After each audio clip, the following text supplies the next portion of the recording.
খুব বড় একটা প্রশ্ন করতে চলেছি। এই সংসারের সব থেকে বেশি সুখী কে? এবার কেউ বলবে সেই ব্যক্তি যিনি সব থেকে বেশি ধনী, যার কাছে সব থেকে বেশি ধন আছে, আভূষণ আছে, স্বর্ণ আছে। কেউ বলবেন কোনো রাজ্যের রাজা, কারণ তিনি শাসন করতে পারেন, তার আদেশ ছাড়া কোনো কাজ সম্ভব নয়, ইত্যাদি ইত্যাদি। এর উত্তর যদি আমি দিই, তাহলে এটুকুই বলবো, সংসারের সব থেকে সুখী ব্যক্তি হলেন তিনি যিনি সন্তুষ্ট। তার কাছে সন্তোষরূপী ধন আছে, যা তাকে সুখী রাখে। এবার এই সন্তুষ্টি সেটা কিভাবে আসে জীবনে? এটা আসে ধৈর্যের কারণে। ধৈর্যের এই অনুভূতি অত্যন্ত শক্তিশালী। এই ধৈর্যই কিন্তু আমাদের ধরিত্রীকে ধরিত্রী মাতা করে তোলে, কারণ ধরিত্রী মাতা ধারণ করেন, সহ্য করেন, ধৈর্য ধরেন এবং নিজের কর্ম করতে থাকেন। সেটা ধৈর্যই ছিল মাতা সীতার মধ্যে, যা রাবণের অন্ত করে দিল। এই ধৈর্যের কারণেই নারায়ণ কুর্ম অবতার ধারণ করেছিলেন, বড় একটা পর্বতকে পৃষ্ঠে ধারণ করেছিলেন এবং সমুদ্র মন্থনকে সম্ভব করেছিলেন। সেই জন্য সর্বপ্রথম মনের মধ্যে ধৈর্যকে নিয়ে আসুন। এই ধৈর্যই আপনাকে সন্তুষ্টির পথে নিয়ে যাবে, আর এই সন্তুষ্টি আপনাকে লোভ, মোহ এবং লালসার পথ থেকে দূরে নিয়ে সুখের পথে নিয়ে যাবে। আর তখন এই মন প্রসন্ন হয়ে বলবে, রাধা রাধা। অগ্নি চতুর্থ তত্ত্ব, সব থেকে বেশি গুরুত্বপূর্ণ, কিন্তু তার থেকেও বেশি ভয়াবহ। কখনো অগ্নিকে নিয়ন্ত্রিত রূপে উনুনে জ্বলতে দেখেছেন? এই অগ্নি আমাদের খাবার বানাতে সাহায্য করে, যা আমাদের শক্তি প্রদান করে। কিন্তু এই অগ্নি যখন বিচলিত হয়ে, অনিয়ন্ত্রিত হয়ে কোনো বনের আগুন হয়ে ওঠে, তখন মহা বিনাশ ঘটে যায়। আপনারই অন্তরের ঊর্জা হলো এই অগ্নি। এটা আপনার শক্তিও, আপনার ক্রোধ। একে ব্যবহার কিভাবে করবেন তা আপনারই হাতে। যদি কোনো ব্যক্তি নিজের অন্তরের এই ঊর্জাকে ব্যবহার করেন শক্তির রূপে, তাহলে সে বিকাশ ঘটাতে পারে, নির্মাণ ঘটাতে পারে। কিন্তু যদি কোনো ব্যক্তি তার অন্তরের ঊর্জাকে বিধ্বংসী অস্ত্র বানিয়ে ফেলেন, তাহলে নিশ্চিত রূপে মহা বিনাশ ঘটতে পারে, যাতে বিনাশ তারও অবশ্যই হবে। অনেক বছর পূর্বে এমনই এক আগুনের দ্বারা এই সুন্দর পৃথিবীর নির্মাণ হয়েছিল, আর অনেক বছর পূর্বে এমন এক আগুনেই সমস্ত জীব এবং সংসার বিলুপ্ত হয়ে গেছিল।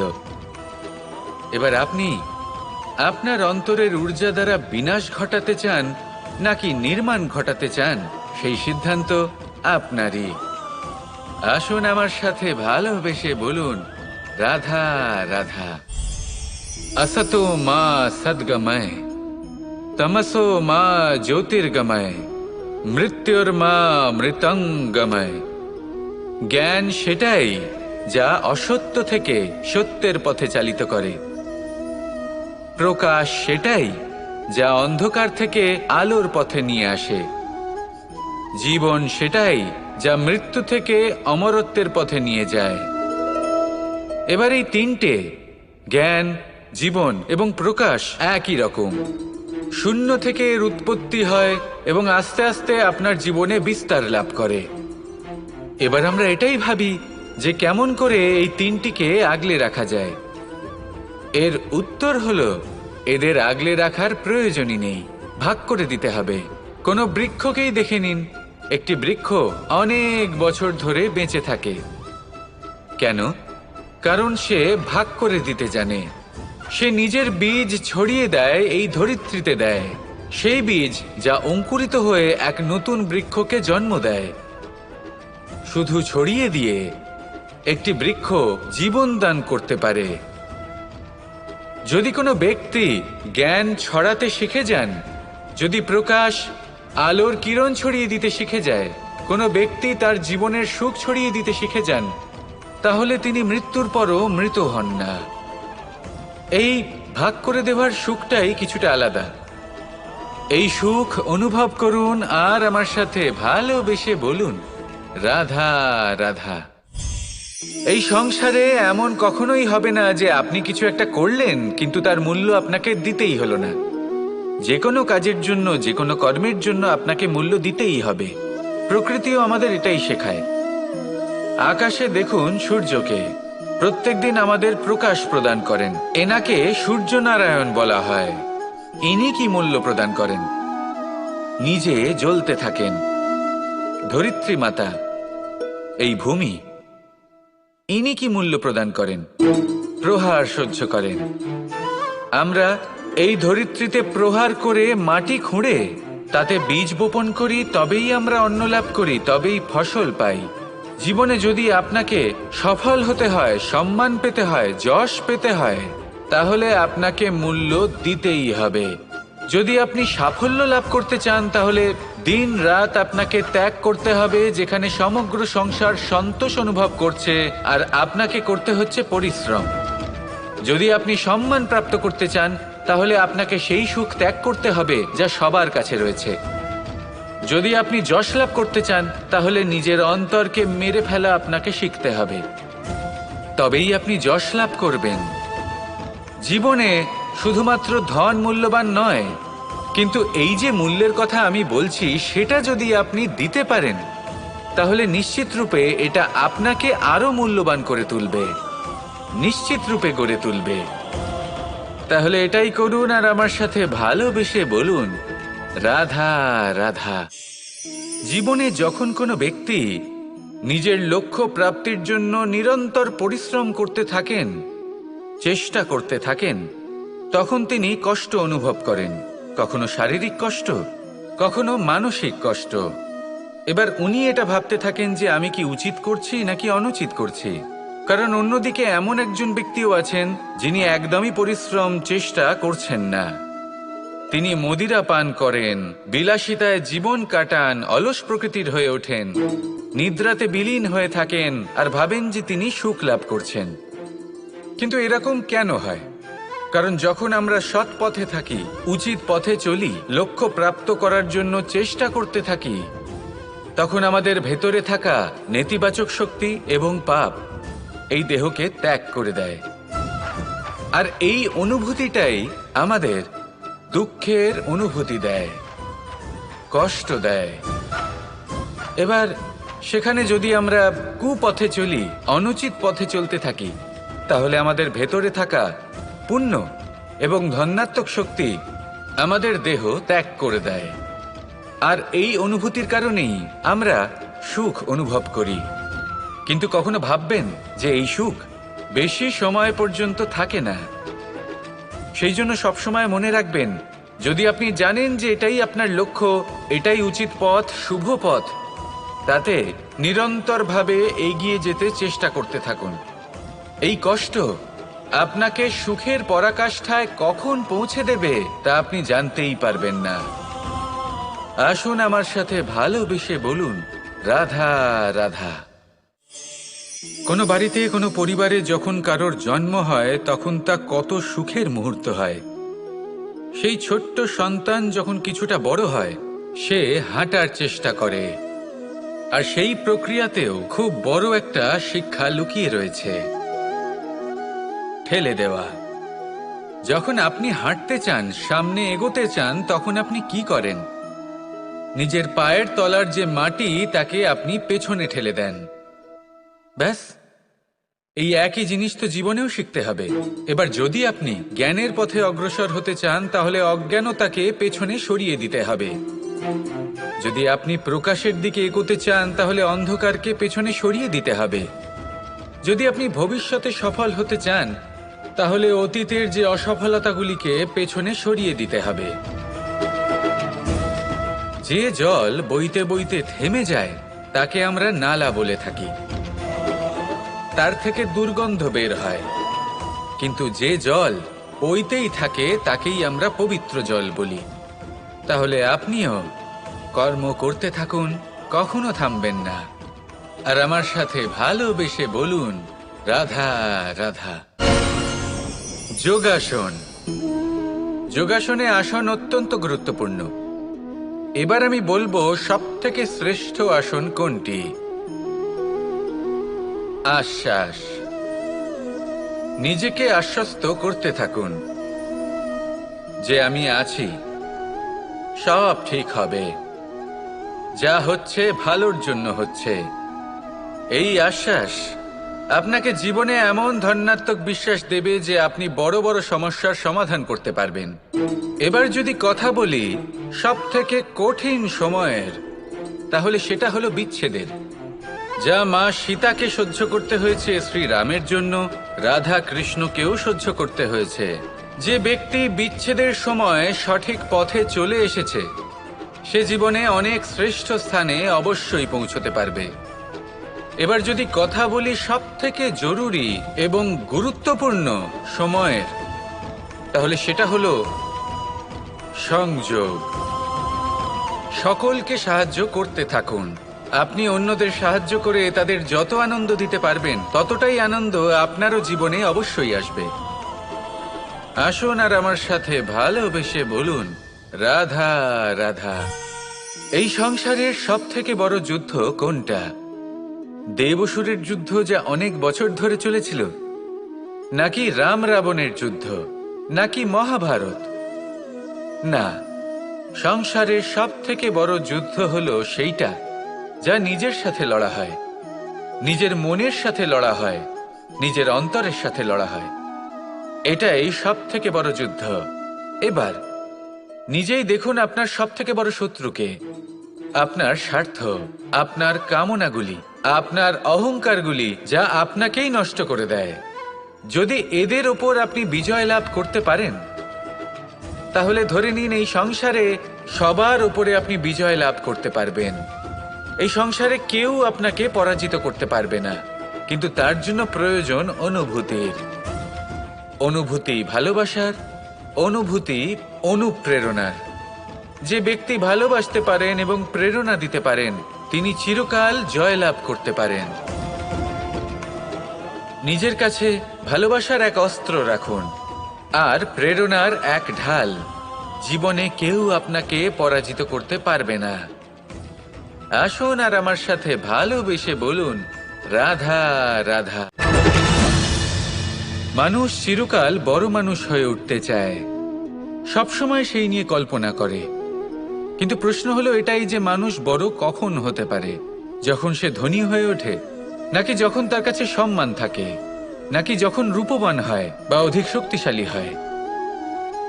মানুষ বড় মানুষ তখনই হতে পারে যখন বিপদের সময় সে অন্য কোনো মানুষের পাশে এসে দাঁড়ায়। তাই সর্বপ্রথম এটা শিখুন। হয়তো এই জন্যই হনুমান শ্রীরামের কাছে এতটা বড়, আর হয়তো এই জন্যই বলরাম দাদা আমার কাছে এত বড়। যদি আপনিও জীবনে বড় হয়ে উঠতে চান, তাহলে কারোর সাথে তার দুঃখের সময়, তার সংকটের সময় তাকে সঙ্গ দিন আর পাশে এসে দাঁড়ান। এই মন প্রসন্ন হয়ে বলবে রাধা রাধা। জীবনে সবথেকে বেশি গুরুত্বপূর্ণ বস্তু কি? বাড়ি, বাহন, সোনা, ধন? যদি আমি সত্যি বলি, তাহলে জীবনে সবথেকে বেশি গুরুত্বপূর্ণ বস্তু কোনো বস্তুই নয়। যদি কিছু গুরুত্বপূর্ণ থাকে, তাহলে তা হলো অনুভূতি, করুণা, মিত্রতা, মাতৃত্ব, বাৎসল্য, আর সবথেকে বেশি গুরুত্বপূর্ণ ভালোবাসা।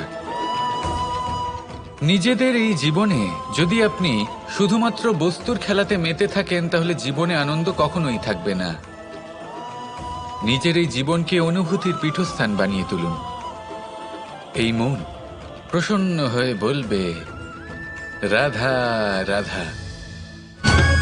কখনো কোনো চাতক পাখিকে দেখেছেন? কথায় আছে যে বছরে মাত্র একবার সে তার তৃষ্ণা মিটিয়ে থাকে, আর তাও আকাশে ভেসে থাকা মেঘের দ্বারা ঘটানো বৃষ্টির জলের ফোঁটা থেকে। আর কোথাও থেকে সে তার তৃষ্ণা পূরণ করে না। সারা বছর সে নিদারুণ গরম সহ্য করে, তীব্র শীতও সহ্য করে, শুধু এই আশা নিয়ে যে বছরে একবার অন্তত সেই মেঘের ঘন ঘটা হবে, বৃষ্টি হবে, আর সে তার তৃষ্ণা নিবারণ করবে। এটা আসলে কি? এটা আসলে বিশ্বাস। সেই বিশ্বাস যে বছরে একবার সেই মেঘ আসবে তৃষ্ণা নিবারণ করতে। যেমন দেখুন, একটা সূর্যমুখী ফুল সারা রাত অন্ধকারের সাথে যুদ্ধ করে, কারণ তার বিশ্বাস যে ভোরবেলায় সূর্য তাকে অবশ্যই দর্শন দেবেন। সেটাও বিশ্বাস ছিল যার উপর ভরসা করে মনু একটা নৌকা নিয়ে বেরিয়ে পড়েছিলেন এবং সমস্ত সৃষ্টিকে প্রলয়ের হাত থেকে বাঁচিয়েছিলেন। সেটাও ছিল ভালোবাসার প্রতি বিশ্বাস যার উপর ভরসা করে বানর এবং ভাল্লুক সেনা নিয়ে শ্রীরাম আক্রমণ করেছিলেন সমস্ত বরদানপ্রাপ্ত অসুরগণ এবং রাক্ষসগণের লঙ্কায় এবং জয় লাভ করেছিলেন। এই বিশ্বাসই হল এই বিশ্বের আশা। বিশ্বাস রাখুন যে আপনি হলেন সর্বশ্রেষ্ঠ এবং শুধুই নিজের কর্ম করতে থাকুন। এই বিশ্বাসের আশাই আপনাকে প্রতি মুহূর্তে বল প্রদান করবে। এ হলো আমার বিশ্বাস। আসুন আর আমার সাথে ভালোবেসে বলুন, রাধা রাধা।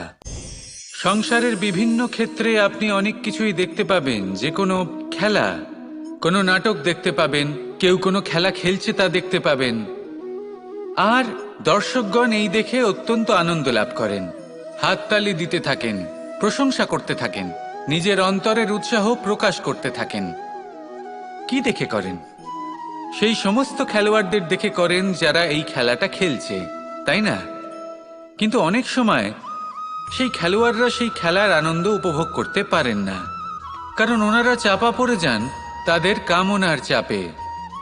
জয় লাভ করার কামনা, প্রথম স্থান লাভ করার ইচ্ছে, প্রতিযোগিতায় সব থেকে এগিয়ে থাকার ইচ্ছে তাদেরকে এই খেলা উপভোগ করতেই দেয় না। সেই জন্য কখনো কখনো এই খেলোয়াড়দের থেকে অনেক বেশি আনন্দ উপভোগ করেন দর্শকগণ, যেখানে এই খেলাটা কিন্তু খেলছেন খেলোয়াড়রাই। আমি এটা বলছি না যে এই ইচ্ছে, এই আকাঙ্ক্ষা অনুচিত না, কিন্তু তার সাথে সেই খেলা, সেই কর্মের আনন্দ উপভোগ করাও অত্যন্ত গুরুত্বপূর্ণ। তাই সেটা উপভোগ করুন। যে উৎসাহ আপনি উপভোগ করছেন তা যাপন করা অত্যন্ত গুরুত্বপূর্ণ। দেখুন, সত্যি বলতে এটা কিন্তু আপনার অধিকারও বটে। আপনি যে কর্ম করছেন তার ফল তো আপনি অবশ্যই পাবেন। সেটা যখন আপনি পাচ্ছেন তখন আপনার তা উপভোগ করা উচিত। সেটাই করুন। জীবনে সফলতা এবং অসফলতা এরা আসা যাওয়া করতে থাকে। যখন সাফল্য আসবে তখন তা উপভোগ করুন, যখন অসফলতা আসবে তখন তার থেকে শিক্ষা লাভ করুন। সাফল্য আপনার কাছে আবার ফিরে আসবে। আর এই মন, আপনি তো জানেন, এই মন প্রসন্ন হয়ে বলবে, রাধা রাধা। মানুষ ছোট হোক বা বড়, রাজা হোক বা দরিদ্র, সমস্ত মানুষের মধ্যে একটা সামঞ্জস্য থাকে। সমস্ত মানুষের কাছে তার প্রশংসা অত্যন্ত গুরুত্বপূর্ণ। সে খুবই প্রসন্ন হয় যদি আপনি তার প্রশংসা করেন, কিন্তু আপনি যদি তাকে এটা বলেন যে এটা তোমার ভুল ছিল, তোমার কিছু খামতি ছিল, তখন সেটা সে মানতে রাজিই থাকে না। সব মানুষ এটা শুনতে পছন্দ করে যে সে যেটা করেছে সেটাই সর্বোত্তম। এবার আমি আপনাকে একটা কথা বলি, এ হলো নিন্দা, এ হলো প্রশংসা, আর এই হলো সত্য, যা সবার থেকে উচ্চস্থানীয়। সেই জন্য মানুষ আয়না দেখে। আয়না তাকে তার সৌন্দর্য দেখায় না, তাকে দেখায় যা সত্য, যাতে মানুষ আরো সুন্দর হওয়ার চেষ্টা করতে থাকে। তাই আয়না অত্যন্ত গুরুত্বপূর্ণ সত্যকে জানার জন্য। জীবনে নিন্দুকের মাহাত্ম্য প্রশংসকের মাহাত্ম্যের থেকে অনেক বেশি। কেন? কারণ তারা আপনাকে আপনার খামতি দেখায়, আপনার ভুলগুলো বুঝিয়ে দেয়, আপনাকে একটা সুযোগ দেয় নিজেকে শুধরে নিতে, নিজেকে আরো শ্রেষ্ঠ করে তুলতে, যা প্রশংসক করতে পারে না। তাই জীবনে যদি কখনো নিন্দা করা হয়, তাকে ভালোবেসে গ্রহণ করুন, ধন্যাত্মক রূপে গ্রহণ করুন। যদি নিজেকে কোনো শিক্ষা দেওয়া সম্ভব হয় তাহলে অবশ্যই দিন। দেখবেন মন প্রসন্ন হয়ে বলবে, রাধা রাধা। পুরুষার্থ, শাস্ত্রে 4 ধরনের পুরুষার্থের কথা বলা হয়েছে। প্রথম হলো ধর্ম। আপনি কি জানেন এই ধর্ম আসলে কি? আপনার কি মনে হয় ধর্ম আসলে কি? কোনো বিশেষ ঈশ্বরকে মানাই কি ধর্ম বলা হয়? নাকি কোনো বিশেষ রীতি পালন করাই হলো ধর্ম? নাকি কোনো বিশেষ সাহিত্যকে সর্বশ্রেষ্ঠ মনে করাই হলো ধর্ম? না, ধর্ম হলো সেটা যাকে ধারণ করা যেতে পারে। আর ধারণ শুধু সেটাই করা যায় যা পবিত্র। পবিত্র শুধু তাকেই বলা হয় যা নিঃস্বার্থ, যার মধ্যে শাসন করার কোনো ইচ্ছে নেই, যা সরলভাবেই প্রবাহমান, জল এবং বায়ুর মতো। যখন কোনো ব্যক্তি ধর্মকে ধারণ করেন এবং সেই ধর্ম সেই ব্যক্তিকে রক্ষা করে, তখন তাকে ধর্ম বলা হয়। ধর্ম যা রক্ষা করে অহংকার থেকে, খারাপ চিন্তার হাত থেকে। সেই জন্য পুরুষার্থ গড়ে তোলার আগে, ধর্ম পালন করার আগে ধর্মের প্রকৃত অর্থ কি সেটা বুঝে নিন। এটা জেনে রাখুন যে সমস্ত ধর্মের আধার, সমস্ত ধর্মের ভিত শুধুমাত্র ভালোবাসা। আসুন আর এই ভালোবাসার সাথেই বলুন রাধা রাধা। মানুষ ছোট হোক বা বড়, রাজা হোক বা দরিদ্র, সমস্ত মানুষের মধ্যে একটা সামঞ্জস্য থাকে। সমস্ত মানুষের কাছে তার প্রশংসা অত্যন্ত গুরুত্বপূর্ণ। সে খুবই প্রসন্ন হয় যদি আপনি তার প্রশংসা করেন। কিন্তু আপনি যদি তাকে এটা বলেন যে এটা তোমার ভুল ছিল, তোমার কিছু খামতি ছিল, তখন সেটা সে মানতে রাজিই থাকে না। সব মানুষ এটা শুনতে পছন্দ করে যে সে যেটা করেছে সেটাই সর্বোত্তম। এবার আমি আপনাকে একটা কথা বলি, এই হলো নিন্দা, এই হলো প্রশংসা, আর এই হলো সত্য, যা সবার থেকে উচ্চস্থানীয়। সেই জন্য মানুষ আয়না দেখে। আয়না তাকে তার সৌন্দর্য দেখায় না, তাকে দেখায় যা সত্য, যাতে মানুষ আরও সুন্দর হওয়ার চেষ্টা করতে থাকে। তাই আয়না অত্যন্ত গুরুত্বপূর্ণ সত্যকে জানার জন্য। জীবনে নিন্দুকের মাহাত্ম্য প্রশংসকের মাহাত্ম্যের থেকে অনেক বেশি। কেন? কারণ তারা আপনাকে আপনার খামতি দেখায়, আপনার ভুলগুলো বুঝিয়ে দেয়, আপনাকে একটা সুযোগ দেয় নিজেকে শুধরে নিতে, নিজেকে আরও শ্রেষ্ঠ করে তুলতে, যা প্রশংসক করতে পারে না। তাই জীবনে যদি কখনো নিন্দা করা হয়, তাকে ভালোবেসে গ্রহণ করুন, ধন্যাত্মক রূপে গ্রহণ করুন। যদি নিজেকে কোনো শিক্ষা দেওয়া সম্ভব হয় তাহলে অবশ্যই দিন। দেখবেন মন প্রসন্ন হয়ে বলবে রাধা রাধা। জীবনে কখনো সাফল্য আসে, আবার কখনো অসফলতা, কখনো আশা পাওয়া যায়, কখনো নিরাশা, কখনো জয়লাভ করি, আবার কখনো পরাজয়। এর পেছনের কারণটা জানা অত্যন্ত প্রয়োজনীয়। যদি আমি পরাজয়ের কথা বলি, যখনই আমরা পরাজয় লাভ করি আমরা ভাবতে থাকি যে এমন কেন হলো? আমাদের শত্রু কি বেশি শক্তিশালী ছিল, নাকি আমাদের নীতিতে কোনো খামতি ছিল? এই সমস্ত কারণের পেছনে খুব বড় একটা কারণ থাকে, আর সেই কারণ আমাদের অন্তরে সুপ্ত থাকে। ধরে নিন একটা পথ, তাতে আপনি চলছেন, সেই পথ কাঁটায় পরিপূর্ণ, কিন্তু আপনি পাদুকা পরে রয়েছেন আর আপনি হেঁটে সামনে এগিয়ে যান। এবার এমন একটা পথ এলো যা পুষ্পে ঢাকা, আর আপনি পাদুকা পরে রয়েছেন, কিন্তু আপনার পাদুকাতে একটা পাথর আটকে গেল। তখন দু পা হাঁটাও খুব কঠিন হয়ে পড়ে। এই সংসারের যে কোনো শক্তি আপনাকে পরাস্ত করার পূর্বে আপনি জানেন কে আপনাকে পরাস্ত করতে পারে?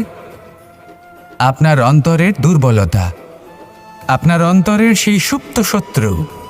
আর সেই জন্য ইতিবাচক মনোভাব গুরুত্বপূর্ণ হয়ে পড়ে। ভালো মানুষদের সাথে থাকুন, সৎসঙ্গে থাকুন, বন্ধুত্ব করুন, ভালোবাসুন।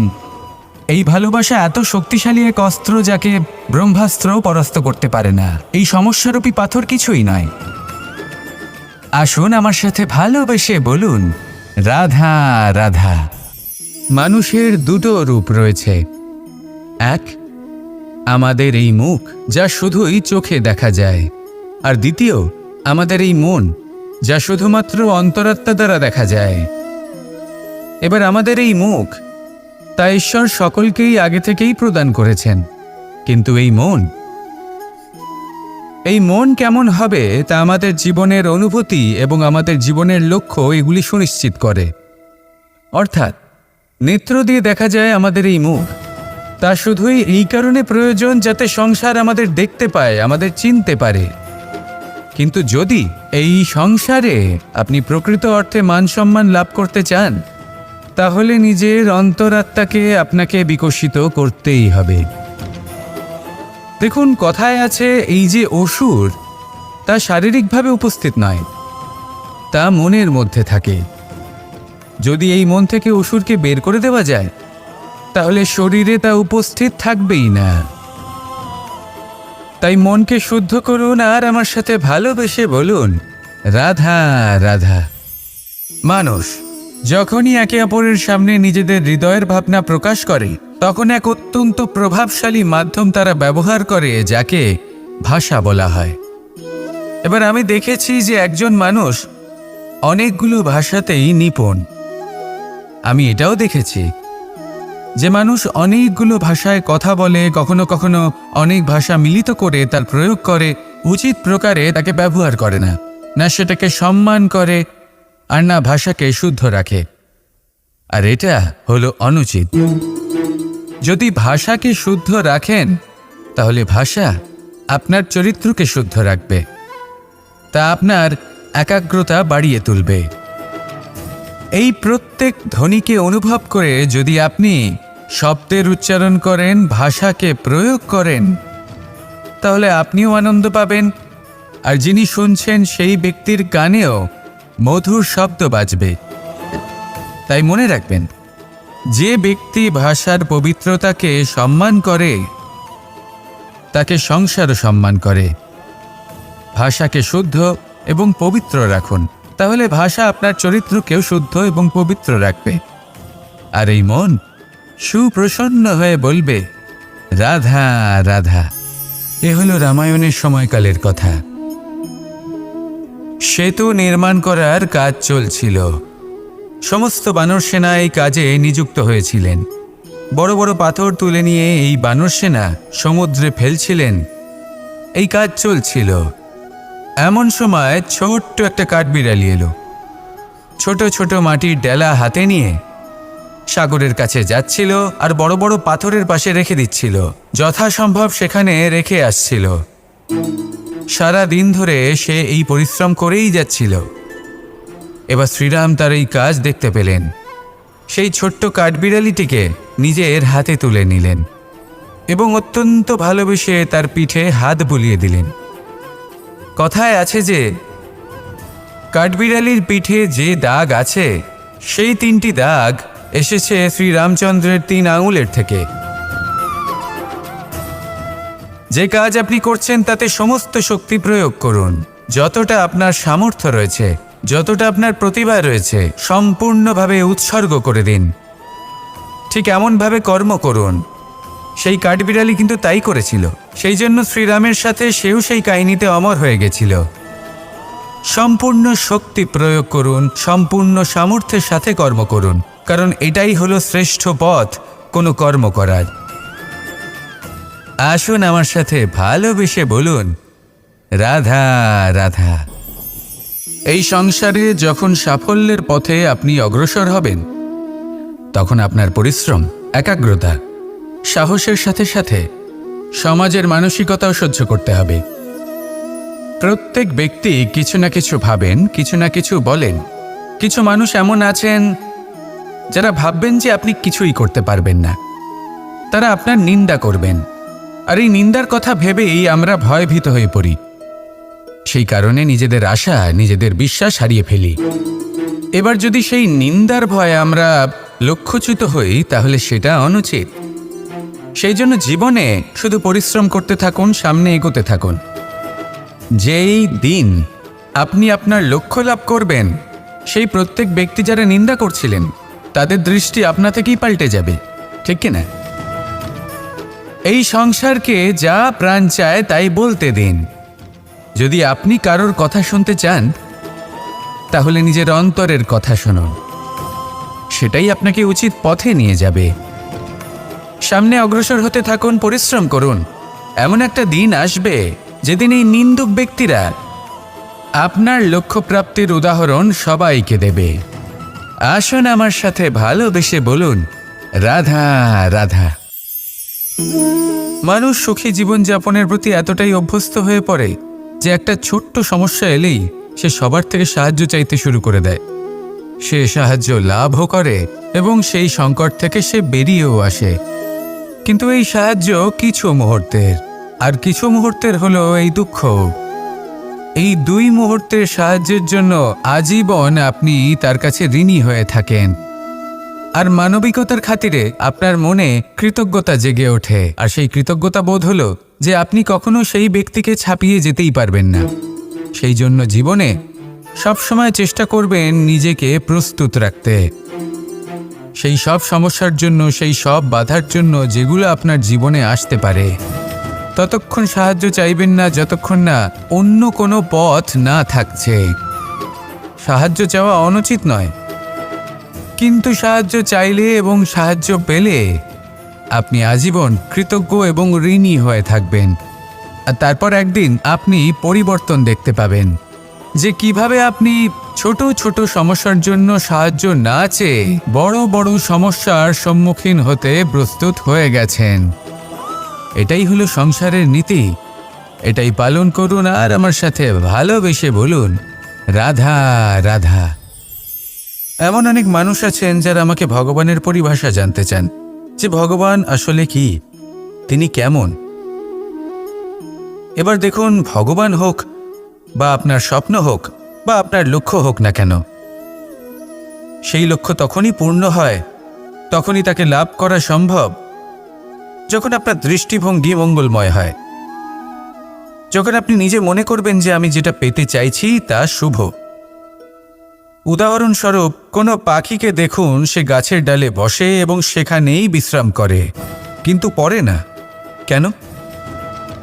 কারণ ওর বিশ্বাস যে যে শাখার উপরে ও বসে আছে সেটাই হলো ওর বাসস্থান। যদি আপনি বিশ্বাস করেন তাহলে আপনি পাথরের মধ্যেও ভগবান দর্শন করতে পারবেন। আর যদি বিশ্বাস না থাকে, তাহলে যদি ভগবান সামনে দাঁড়িয়েও থাকে তবেও আপনার বিশ্বাস হবে না। তাই বিশ্বাস করতে শিখুন। এই বিশ্বাসের আধারেই আপনি সেই সব কিছু পাবেন যা আপনি পেতে চাইছেন। আসুন আমার সাথে ভালোবেসে বলুন, রাধা রাধা। গুরু, যিনি পথ দেখান, আমাদের জীবনে অত্যন্ত গুরুত্বপূর্ণ, অত্যন্ত আবশ্যক। কিন্তু কিছু মানুষ মনে করেন যে গুরুর কোনো প্রয়োজন নেই, কারণ এই সমগ্র জ্ঞান মানুষের অন্তরেই নিহিত রয়েছে। এবার প্রশ্ন এটাই, যদি সমস্ত জ্ঞান মানুষের অন্তরে নিহিত থাকে তাহলে গুরুর কি প্রয়োজন? আর যারা আজ পর্যন্ত গুরুকে মেনে এসেছেন তারা কি অনুচিত করেছেন? এর উত্তর আমি আপনাকে দেব একটা উদাহরণ দ্বারা। একটা কাঠ যা জ্বলনশীল, জ্বলনের ঊর্জা তার অন্তরে নিহিত রয়েছে, কিন্তু তার জ্বলনের জন্য বাইরে থেকে একটা অনুঘটকের প্রয়োজন হয়। এই অনুঘটকই হলেন আপনার গুরু। উত্তাপ যা একটা কাঠকে জ্বালাতে পারে, সেই উত্তাপ হলো গুরুর প্রচেষ্টা। যদি সেই গুরুই না থাকে, তার প্রচেষ্টাই না থাকে, তাহলে সেই সমস্ত জ্ঞান যা মানুষের অন্তরে নিহিত তা ব্যর্থ হয়ে যাবে। যদি আপনার সাথে আপনার গুরু থাকেন, আপনার পথ প্রদর্শন করেন, আপনার অন্তরের জ্ঞানকে বাইরে নিয়ে আসতে পারেন, তাহলে তাকে সম্মান করুন আর আমার সাথে ভালোবেসে বলুন, রাধা রাধা। असतो मा सद्गमय, तमसो मा ज्योतिर्गमय, মৃত্যুর্মা মৃতঙ্গময়। জ্ঞান সেটাই যা অসত্য থেকে সত্যের পথে চালিত করে। প্রকাশ সেটাই যা অন্ধকার থেকে আলোর পথে নিয়ে আসে। জীবন সেটাই যা মৃত্যু থেকে অমরত্বের পথে নিয়ে যায়। এবার এই তিনটে, জ্ঞান, জীবন এবং প্রকাশ, একই রকম। শূন্য থেকে এর উৎপত্তি হয় এবং আস্তে আস্তে আপনার জীবনে বিস্তার লাভ করে। এবার আমরা এটাই ভাবি যে কেমন করে এই তিনটিকে আগলে রাখা যায়। এর উত্তর হলো এদের আগলে রাখার প্রয়োজনই নেই, ভাগ করে দিতে হবে। কোনো বৃক্ষকেই দেখে নিন, একটি বৃক্ষ অনেক বছর ধরে বেঁচে থাকে। কেন? কারণ সে ভাগ করে দিতে জানে। সে নিজের বীজ ছড়িয়ে দেয়, এই ধরিত্রীতে দেয়, সেই বীজ যা অঙ্কুরিত হয়ে এক নতুন বৃক্ষকে জন্ম দেয়। শুধু ছড়িয়ে দিয়ে একটি বৃক্ষ জীবন দান করতে পারে। যদি কোনো ব্যক্তি জ্ঞান ছড়াতে শিখে যান, যদি প্রকাশ আলোর কিরণ ছড়িয়ে দিতে শিখে যায়, কোনো ব্যক্তি তার জীবনের সুখ ছড়িয়ে দিতে শিখে যান, তাহলে তিনি মৃত্যুর পরও মৃত হন না। এই ভাগ করে দেওয়ার সুখটাই কিছুটা আলাদা। এই সুখ অনুভব করুন আর আমার সাথে ভালোবেসে বলুন, রাধা রাধা। আপনি কখনো কোনো সরোবরের দিকে তাকান, যার জল হলো শান্ত, স্থির। আপনি স্পষ্ট দেখতে পাবেন সেই সরোবরের তলদেশে কি রয়েছে। তাতে সাঁতরে বেড়াচ্ছে সুন্দর মাছ, চকচকে কিছু পাথর, স্বর্ণরূপী বালি, সবই আপনি দেখতে পাবেন। কিন্তু যখনই আপনি একটা ছোট্ট পাথর তুলে সেই জলে ছুঁড়ে ফেলবেন, তখন সেই জল বিচলিত হবে আর সেই স্পষ্টতা ন্যূনতম হয়ে যাবে। তারপর কিছুই স্পষ্টভাবে দেখা যাবে না। এই ঘটনা মানুষের সাথেও ঘটে। মানুষ যদি বিচলিত হয়ে পড়ে, তখন সে বুঝতে পারে না যে বর্তমানে কি হয়ে চলেছে আর ভবিষ্যতে কি করা উচিত।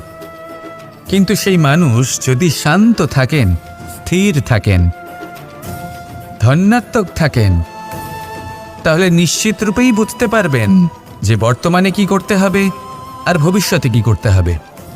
তাই নিজের মধ্যে সেই স্থিরতা আনুন, সেই ধৈর্য ধরুন, নিজেকে শান্ত রাখুন আর সবার মধ্যে ভালোবাসা ছড়িয়ে দিন। এই মন প্রসন্ন হয়ে বলবে, রাধা রাধা। সম্পর্ক এ হলো এক বন্ধন যা আমাদের এক সূত্রে বেঁধে রাখে। কিন্তু এমন কিছু ব্যক্তি থাকেন যারা এই সম্পর্কের বিষয়ে নিজস্ব একটা ধারণা করে ফেলেন যে সম্পর্ক এরকম হওয়া উচিত, সম্পর্ক সেরকম হওয়া উচিত। আমি এই সম্পর্কের জন্য কত কিছু করেছি এই ব্যাখ্যা করতে থাকেন আর তার বদলে অনেক কিছু প্রত্যাশাও করেন। কিন্তু সত্য হলো এটাই যে সব সম্পর্ক একরকমের হয় না, কিন্তু প্রত্যেক সম্পর্কের একটা বিশেষত্ব থাকে। যেমন চোখ আর নাকের এই সম্পর্ককেই দেখুন। চোখের সব থেকে কাছে কে আছে? নাক আছে। কিন্তু এই চোখ দিয়ে এই নাককে আমরা দেখতেই পাই না। তবে কি ধরে নেব এই সম্পর্কের কোনো মূল্য নেই? এমনও নয়। ঠিক এইভাবেই যদি কোনো ব্যক্তি তার আবেগ আপনার কাছে ব্যক্ত করতে না পারেন বা প্রকট করতে না পারেন বা আপনাকে বোঝাতে না পারেন, তাহলে তার মানে এটা নয় যে তার সাথে আপনার সম্পর্কের তিক্ততা রয়েছে। এমনটা কখনোই নয়। শুধু চোখ আর নাকের এই সম্পর্কের মতোই হলো আমাদের জীবনে আমাদের আপনজনের সাথে সম্পর্ক। যদি কারোর ব্যবহার আপনার প্রতি অনুচিত হয় বা যদি কেউ অনুপস্থিত থেকে থাকে বা কেউ যদি আপনাকে বুঝতে না পারেন, তাহলে তার অর্থ এটা নয় যে আপনি সেই সম্পর্ক ভেঙে ফেলবেন। বুঝুন, আপনার জীবনে তার গুরুত্ব কোথায় আর তার জীবনে আপনার। সম্পর্ক গড়ে তুলুন, তাকে পালন করতে শিখুন, একসাথে মিলে চলুন। এই মন সুপ্রসন্ন হয়ে বলবে, রাধা রাধা। এই সমগ্র সংসারের সবথেকে গুরুত্বপূর্ণ ব্যক্তি কে? স্বয়ং আপনি। নিজের জন্য তো বটেই, তাই না? কারণ যখন আপনি জন্মগ্রহণ করেন, নিজের চোখ খোলেন, এই সংসারে আসেন, তখনই তো এই সংসারকে আপনি দেখতে পান, অনুভব করতে পারেন।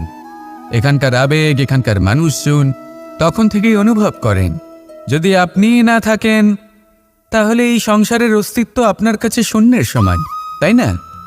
আপনি না থাকলে এই সংসারও আপনার কাছে নেই। এবার সবাই বলবেন যে এ তো সত্যি কথা। সেই অনুযায়ী তো আমার স্বার্থপর হওয়া উচিত, অহংকারী হওয়া উচিত, কারণ আমার কাছে আমিই তো সব কিছু। দৃষ্টিভঙ্গি পাল্টে দেখুন। আপনার কাছে সবথেকে বেশি গুরুত্বপূর্ণ ব্যক্তি কে? আপনি নিজেই। সেই মানুষটি কেমন হওয়া উচিত একটু ভেবে দেখুন। সবসময় সকলকে সাহায্য করুন, একসাথে মিলে পরিশ্রম করুন, সাহায্য করুন অন্যদেরকে, এটা অতি আবশ্যক। এবং তার থেকেও বেশি